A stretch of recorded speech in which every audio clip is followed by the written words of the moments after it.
બાંગ્લાદેશમાં ડેન્ગ્યુનો ગંભીર પ્રકોપ. બાંગ્લાદેશ હાલમાં ડેન્ગ્યુની ભારે મહામારીનો સામનો કરી રહ્યું છે. અત્યાર સુધીમાં 156મી વધુ લોકોના મોત થયા છે, જ્યારે નવા કેસોમાં સતત વધારો થઈ રહ્યો છે.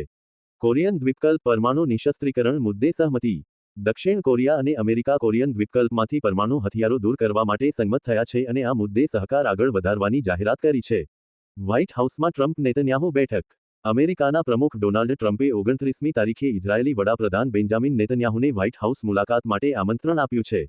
નેતન્યાહુએ જેરુસલેમમાં યોજાયેલી પ્રેસ કોન્ફરન્સમાં આ જાહેરાત કરી હતી. તેમણે ગાઝામાં ચાલી રહેલા સૈન્ય દબાણ વચ્ચે હમાસને બંધકોની સુરક્ષા અંગે કડક ચેતવણી આપી. યુએન સુધારા ચર્ચાઓમાં તેજી. યુએન સેક્રેટરી જનરલ એન્ટોનિયો ગુટેરેસે જણાવ્યું છે કે સુરક્ષા પરિષદના સુધારા હવે મહાસભાની ચર્ચાઓનું મુખ્ય કેન્દ્ર બન્યા છે.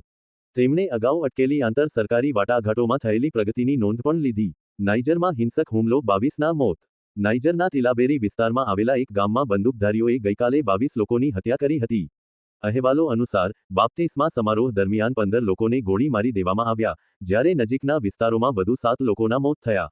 માનવાધિકાર જૂથોના જણાવ્યા મુજબ, માર્ચથી અત્યાર સુધી જેહાદી હિંસામાં 127મી વધુ લોકોના જીવ ગયા છે. ગાઝા પર ઇઝરાયેલી દળોનો નવો હુમલો. ઇઝરાયેલે ગાઝા પર હુમલાની નવી લહેર શરૂ કરી છે, જેમાં ઓછામાં ઓછા 83 પેલેસ્ટાઇનીઓના મોત થયા છે. મૃત્યુ પામેલા લોકોમાં 19 લોકો એવા હતા જે અલ શિફા અને અલ અહલી હોસ્પિટલો નજીક હતા. આ હોસ્પિટલો ગાઝાની છેલ્લી કાર્યરત તબીબી સુવિધાઓ હતી.